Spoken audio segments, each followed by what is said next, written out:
अच्छा, अब हम आ जाते हैं हमारे टॉपिक पे, दैट इज डिमांड। ठीक है बेटा, जब मैं डिमांड की बात करता हूं तो डिमांड क्या है? Demand is the willingness and ability of a consumer to consume or purchase goods and services. Demand is the willingness and ability of a consumer to consume goods and services। यानी कि willingness का होना भी जरूरी है और ability का होना भी जरूरी है। ठीक है, डिमांड के लिए विलिंगनेस का होना भी जरूरी है और एबिलिटी का होना भी जरूरी है। ऑलराइट, अब सर ये विलिंगनेस क्या होती है और एबिलिटी क्या होती है? बेटा, विलिंगनेस का मतलब होता है चाहत। आप क्या चाहते हो, व्हाट डू यू वांट, आपकी ख्वाहिश क्या है, आप क्या करना चाहते हो, दैट इज योर विलिंगनेस। और एबिलिटी का मतलब क्या होता है? एबिलिटी का मतलब होता है कि क्या आपके पास इतने पैसे हैं, क्या आपके पास इतनी एबिलिटी है, क्या आपके पास इतनी पावर है, क्या आपके पास इतनी रिसोर्सेस हैं कि आप एक चीज खरीद सको। तो दैट इज योर एबिलिटी। तो डिमांड के लिए विलिंगनेस का होना भी जरूरी है और एबिलिटी का होना भी जरूरी है। ठीक है, अच्छा, फॉर एग्जाम्पल भाई, मैं नया आईफोन खरीदना चाहता हूं। मैं नया आईफोन खरीदना चाहता हूं। सही है, मैं नया आईफोन खरीदना चाहता हूं। ठीक है, मगर मेरे पास इतने पैसे नहीं है। तो बेटा, मैं नया आईफोन खरीदना चाहता हूं, यानी कि विलिंगनेस तो है, मैं चाहता तो हूं, चाहत तो है, मगर मेरे पास इतने पैसे नहीं है। इसका मतलब क्या है कि एबिलिटी जो है वो मिसिंग है, एबिलिटी नहीं है।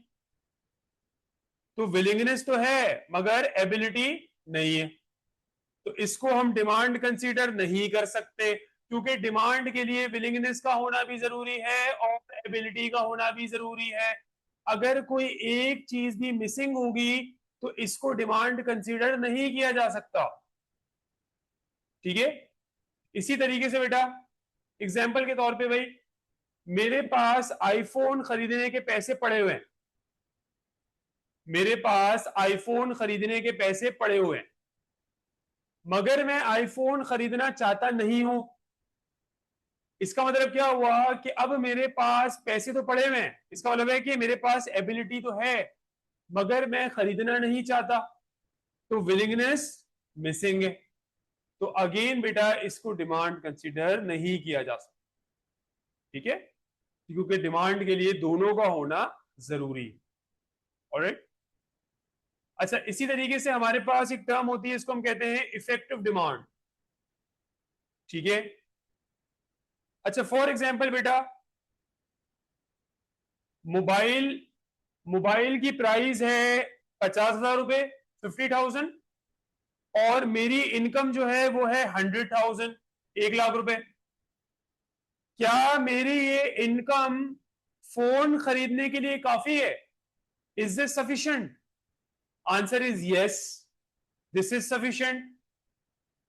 सही है, फोन की प्राइस है 50,000 रुपए, 50,000, और मेरी इनकम है 100,000, तो इसके अंदर मैं फोन खरीद सकता हूं आराम से। सही है, तो दैट मीन्स के my income is sufficient, sufficient enough. तो इसको हम इफेक्टिव डिमांड कंसीडर करेंगे। ऑलराइट, इसको हम इफेक्टिव डिमांड कंसीडर करेंगे। ठीक है जी बेटा, क्या यहां तक बात समझ में आ रही है? जी।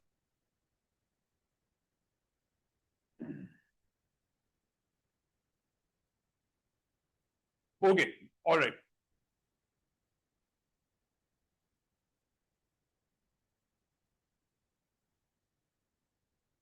अच्छा, अब हम आ जाते हैं टाइप्स ऑफ रिलेशनशिप्स पे। बेटा इकोनॉमिक्स में दो तरह के रिलेशनशिप हैं जो आप थ्रू आउट द सिलेबस बार बार पढ़ रहे होगे। ठीक है, दो तरह की रिलेशनशिप हैं जो थ्रू आउट द सिलेबस आप बार बार पढ़ रहे होगे। ठीक है, अच्छा अब देखो जरा, फॉर एग्जाम्पल ये ए और बी,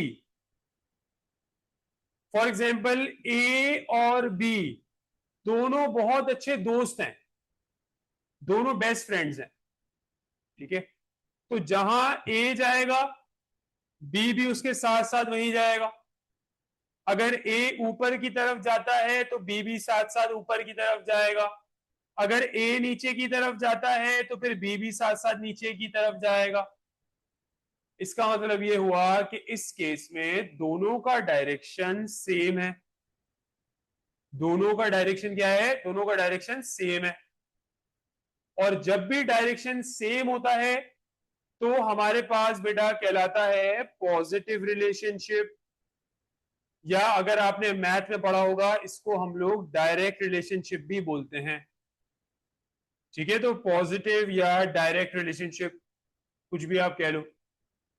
और जब भी हमारे पास पॉजिटिव रिलेशनशिप होता है तो हमारी जो लाइन बनती है बेटा, जो हमारा ग्राफ बनता है, दैट इज अपवर्ड स्लोपिंग। हमारी जो लाइन बनती है that is upward sloping. Upward sloping line कैसी बनती है? अपवर्ड स्लोपिंग लाइन इस तरह की बनती है बेटा। ठीक है, अपवर्ड स्लोपिंग लाइन हमारी इस तरह की बनती है। ऑलराइट, यहां आप देखो ये क्या हो रहा है। अच्छा, अब इसमें सवाल ये आता है कि सर ये अपवर्ड स्लोपिंग लाइन क्यों बोलते हैं इसको? बेटा अपवर्ड स्लोपिंग लाइन इसीलिए बोलते हैं क्योंकि आपने स्टार्ट नीचे से किया है एंड देन आप ऊपर की तरफ मूव कर रहे हो। You are going upwards. Start आपने नीचे से किया है देन आप ऊपर की तरफ मूव कर रहे हो, अपवर्ड्स जा रहे हो, इसीलिए इसको कहते हैं अपवर्ड स्लोपिंग लाइन। ठीक है, अच्छा अब यही ए और बी, यही ए और बी दोनों एक दूसरे के दुश्मन बन गए, दोनों एक दूसरे के राइवल्स बन गए। सही है, तो अब जहां ए जाएगा बी वहां तो नहीं जाएगा। अगर ए ऊपर की तरफ जाता है तो फिर बी नीचे की तरफ जाएगा, और अगर ए नीचे की तरफ जा रहा है तो फिर बी ऊपर की तरफ जाएगा। इसका मतलब क्या हुआ कि इस केस में दोनों का जो डायरेक्शन है वो ऑपोजिट चल रहा है। दोनों का डायरेक्शन एक दूसरे से ऑपोजिट चल रहा है। एक ऊपर की तरफ जा रहा है तो दूसरा नीचे की तरफ जा रहा है। एक नीचे की तरफ जा रहा है तो दूसरा ऊपर की तरफ जा रहा है। ठीक है, तो जब भी हमारे पास ऑपोजिट डायरेक्शन होता है तो हमारे पास बेटा एग्जिस्ट करता है नेगेटिव रिलेशनशिप, या अगर आपने मैथ में पढ़ा होगा इसको हम लोग इनवर्स रिलेशनशिप भी बोलते हैं। ठीक है, तो नेगेटिव या इनवर्स रिलेशनशिप आप कह लो। ऑलराइट, अच्छा अब जब भी, अभी हमने क्या देखा था बेटा? अभी हमने देखा था कि जब भी पॉजिटिव रिलेशनशिप होगा, जब भी पॉजिटिव रिलेशनशिप होगा तो हमारी जो लाइन बनेगी that will be upward sloping. जब भी पॉजिटिव रिलेशनशिप होगा तो हमारी जो लाइन बनेगी that will be upward sloping. तो अगर नेगेटिव रिलेशनशिप होता है, अगर नेगेटिव रिलेशनशिप होता है तो हमारी लाइन बननी चाहिए डाउनवर्ड स्लोपिंग। ठीक है, अगेन अब सवाल आता है सर इसको डाउनवर्ड स्लोपिंग लाइन क्यों बोलते हैं? बेटा डाउनवर्ड स्लोपिंग लाइन इसीलिए बोलते हैं क्योंकि आप स्टार्ट ऊपर से कर रहे हो एंड देन आप नीचे की तरफ मूव कर रहे हो। ठीक है, स्टार्ट आपने ऊपर से किया है then you are moving downwards. आप सीढ़ियां नीचे उतर रहे हो, तो इसको कहते हैं डाउनवर्ड स्लोपिंग लाइन। ऑलराइट, तो जब भी हम लोग सीढ़ियां ऊपर चढ़ते हैं इसको कहते हैं अपवर्ड स्लोपिंग, और जब भी सीढ़ियां नीचे उतरते हैं इसको बोलते हैं डाउनवर्ड स्लोपिंग। ठीक है बेटा, तो अब जब भी आप सीढ़ियां ऊपर चढ़ोगे आप बोलोगे पॉजिटिव रिलेशनशिप है, जब भी सीढ़ियां नीचे उतरोगे बोलोगे नेगेटिव रिलेशनशिप है। ठीक है, याद रहेगा भैया ये? क्या कोई सवाल है?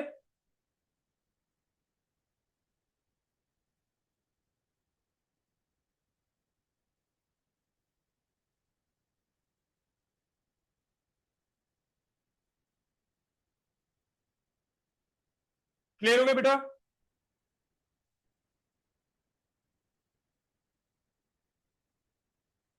अच्छा जी,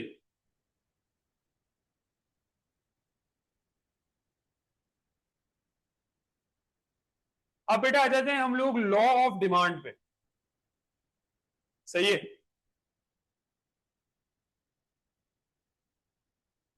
अब हम आ जाते हैं लॉ ऑफ डिमांड पे।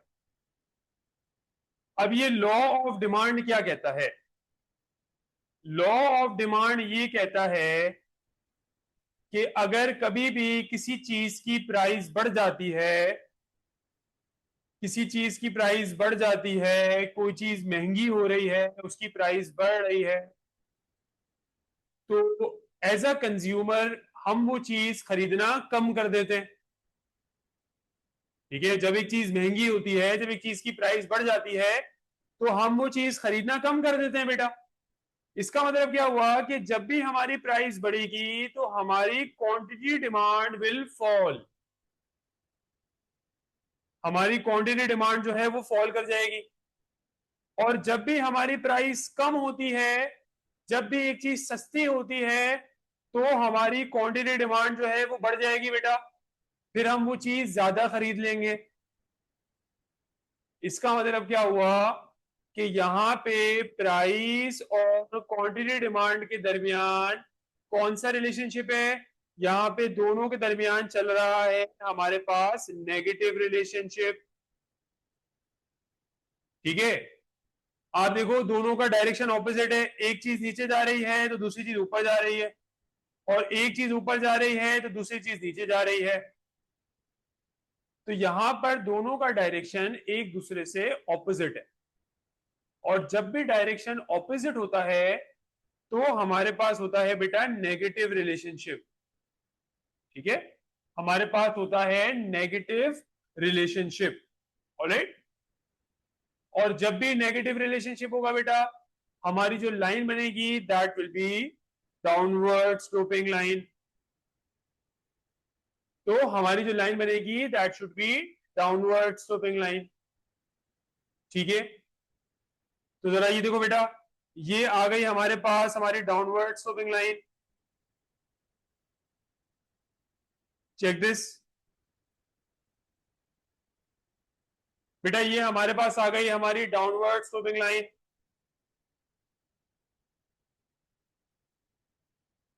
अच्छा, वाई एक्सिस पे आप हमेशा प्राइस लिखते हो।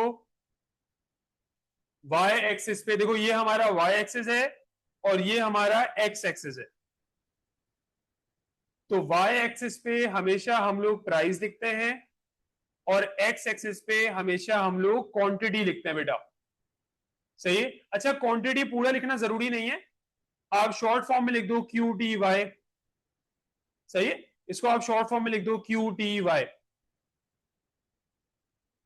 तो वाई एक्सिस पे हमारी प्राइस आ गई और एक्स एक्सिस पे हमारी क्वांटिटी आ गई, और ये बेटा हमारे पास आ गई हमारी डाउनवर्ड स्लोपिंग लाइन। ठीक है, और यहां पे हम लिखते हैं डी। ये डी क्या लिखा है बेटा? ये डी शो करता है डिमांड को। ये डी क्या रिप्रेजेंट करता है? ये डी रिप्रेजेंट करता है डिमांड को। और ये जो हमने लाइन बनाई है इस लाइन को हम लोग कहते हैं डिमांड कर्व। ये जो हमारी लाइन है ये कहलाती है डिमांड कर्व। तो बेटा ये हमारे पास आ गया हमारा डाउनवर्ड स्लोपिंग डिमांड कर्व। ठीक है नहीं?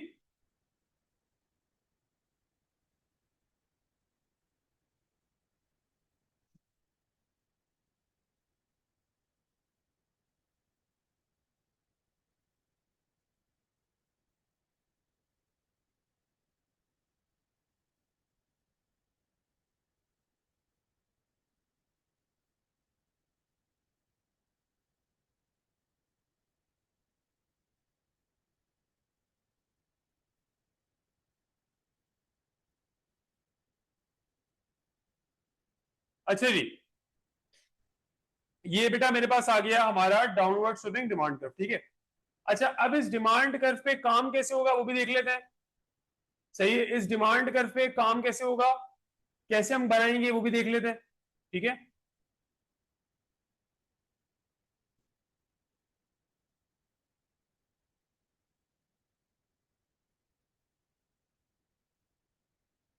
अच्छा जी, ये देखो भाई, इस केस में क्या हो रहा है, इस केस में हमारे पास पहले हमारा इनिशियल पॉइंट था पॉइंट ए पे हमारी प्राइस थी पी, एंड हमारी जो क्वांटिटी डिमांड थी दैट वाज क्यू। ठीक है। पॉइंट ए है, पॉइंट ए पे प्राइस हमारी है P and quantity demand is Q. सही है। और यहां पे हमारी प्राइस है पी। ठीक है, अभी करंट प्राइस हमारी है बेटा पी।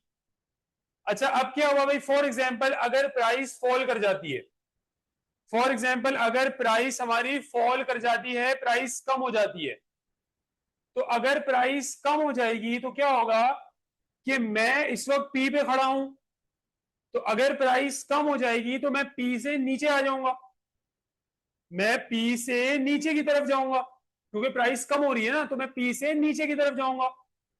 तो जब मैं पी से नीचे की तरफ जाऊंगा, तो लेट्स से हमारा यह नया पॉइंट आ गया पॉइंट बी। पॉइंट बी पे मेरी प्राइस आ गई है P1 एंड बेटा क्वांटिटी डिमांड आ गई है Q1। ठीक है। तो now my new price is P1 and quantity demand is Q1। Alright, तो यहां पे आपको नजर आ रहा है कि जब प्राइस हमारी कम हो रही है, जब प्राइस हमारी फॉल कर रही है, तो हमारी क्वांटिटी डिमांड जो है वो बढ़ रही है, हमारी क्वांटिटी आगे जा रही है। ठीक है, क्योंकि जब भी एक चीज की प्राइस फॉल करती है, जब भी एक चीज की प्राइस कम हो जाती है, तो हम वो चीज ज्यादा खरीदते हैं। ठीक है। तो आप देखो बेटा, प्राइस फॉल कर रही है तो क्वांटिटी हमारी बढ़ रही है, क्वांटिटी डिमांड हमारी इंक्रीज कर रही है। ऑलराइट। अच्छा, पहले आप कहां खड़े थे, पहले आप खड़े थे पॉइंट ए पे, अब आप आ गए हो पॉइंट बी पे। तो ये जो ए से बी आप आ रहे हो बेटा, इसको हम लोग कहते हैं मूवमेंट। ये कहलाता है मूवमेंट। सही है, इसको कहते हैं मूवमेंट। और ये मूवमेंट हो कहां रही है, ये मूवमेंट हो रही है नीचे की तरफ, ये मूवमेंट हो रही है नीचे की तरफ। तो इसको बोलेंगे मूवमेंट डाउनवर्ड्स। ठीक है, मूवमेंट डाउनवर्ड्स। और मूवमेंट होगा नहीं, है मूवमेंट हो रही है डिमांड कर्व पे, तो आप बोलोगे movement downwards along the demand curve. ठीक है, क्या यहां तक बात समझ में आ रही है? बेटा यहां मैंने प्राइस के बारे में बता दिया, यहां मैंने क्वांटिटी के बारे में बता दिया, और यहां मैंने मूवमेंट के बारे में बता दिया। ऑलराइट, एनी कंफ्यूजन, कोई सवाल है? सर ये लिखना लाजमी है, मूवमेंट डाउनवर्ड्स वाला? जी, क्या इशू इसके अंदर? नहीं, इश्यू नहीं है। आई मीन कि ये लिखना इम्पोर्टेंट है, लाइक लाजमी। जी जी बिल्कुल, जी बेटा, ओके। सही है। अच्छा, अब इस डायग्राम को आप एक्सप्लेन कैसे करोगे वो भी मैं आपको बता देता हूं, ठीक है। आप क्या बोलोगे बेटा, आप बोलोगे initially, initially at point A price is P and quantity is Q. आप बोलोगे इनिशियली, इनिशियली, इनिशियली का मतलब होता है शुरू में, ठीक है, इनिशियली का मतलब होता है शुरू में। तो इनिशियली और at start the point is A where price is P and quantity is Q.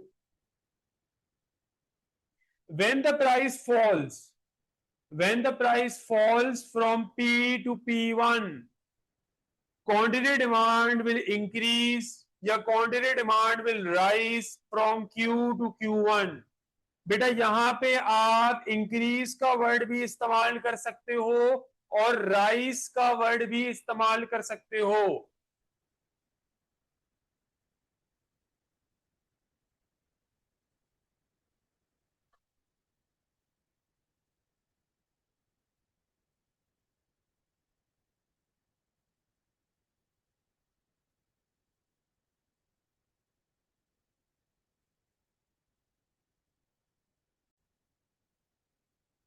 अच्छा, आप इसके लिए बेटा आप यहाँ पे इंक्रीज का वर्ड भी इस्तेमाल कर सकते हो, आप यहाँ पे राइज का वर्ड भी इस्तेमाल कर सकते हो, लेकिन जो सही वर्ड है जो आपको इस्तेमाल करना चाहिए that is extend, that is extend, extend या एक्सटेंड्स, ठीक है। तो आप क्या बोलोगे, आप बोलोगे when the price falls, when the price falls from P to P1, quantity demand extends from Q to Q1, ठीक है। तो ये हमारा सही वर्ड है।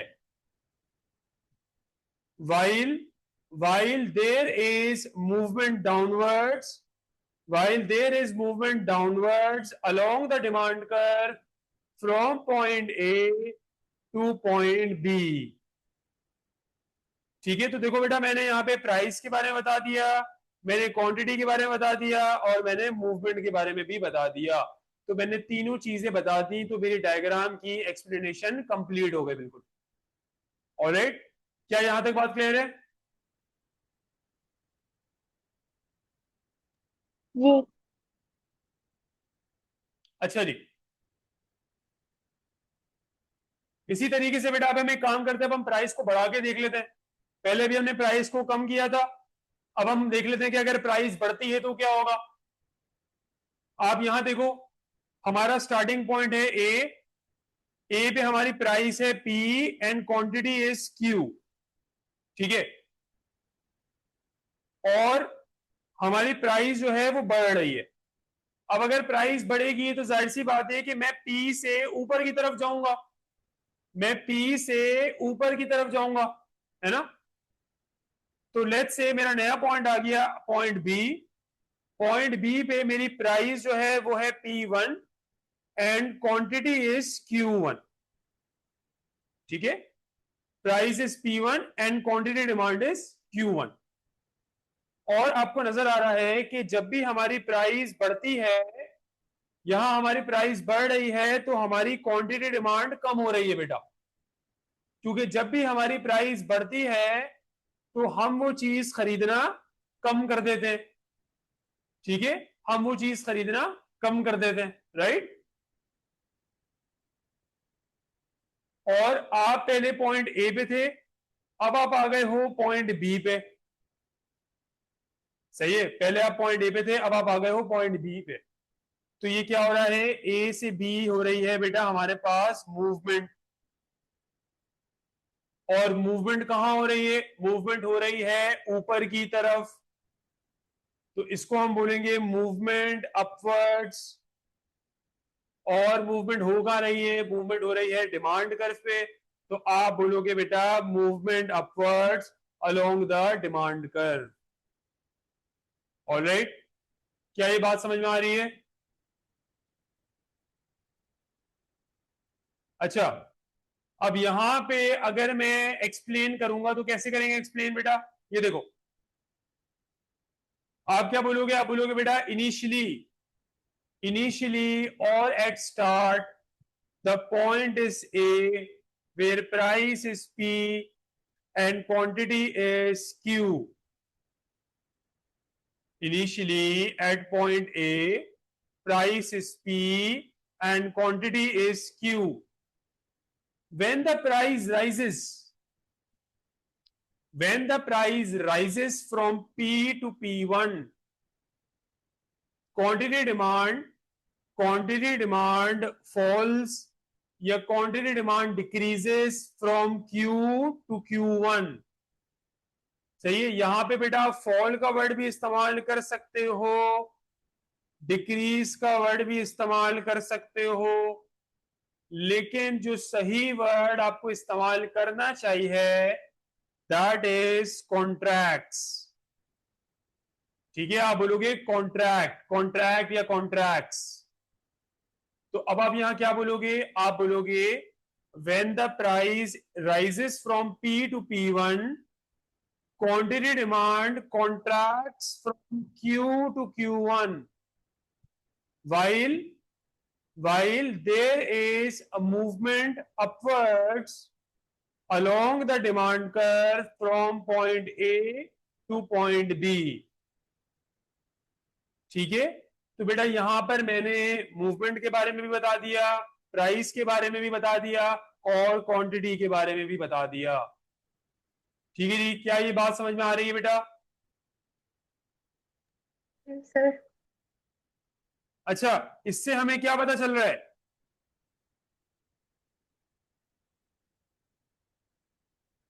इससे हमें बेटा क्या पता चल रहा है?